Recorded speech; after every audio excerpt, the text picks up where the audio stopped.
ग्रामीण भागांमध्ये जेव्हा अपघात होतो तो दुचाकीचा असो चारचाकीचा असो त्यावेळेस त्याला तत्काळ जी आरोग्य सेवा मिळायला हवी ती मिळत नाही।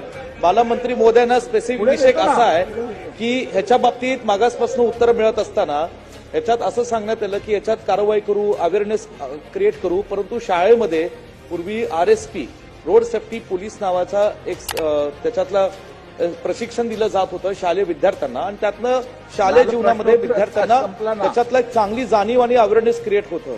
त्या शालेय RSPचे जे काही गुण असतात ते गुण शालेय शिक्षणाच्या बरोबर त्यांना त्या गुणवत्ता वाढीमध्ये त्याला त्याची सांगड घालून त्यांना ते प्रोत्साहन मिळेल विद्यार्थ्यांना। आणि म्हणून आपण या RSPची सांगड या शालेय अभ्यासक्रमात कशा पद्धतीने करा आणि त्याचा या ठिकाणी विद्यार्थ्यांना कसा फायदा होईल सांगा। धन्यवाद। सन्माननीय सदस्य विश्वजित कदम यांनी अतिशय चांगली सूचना केलेली आहे। नवनवीन अपडेटसाठी डिजिटल कोल्हापूर चॅनल फॉलो करा।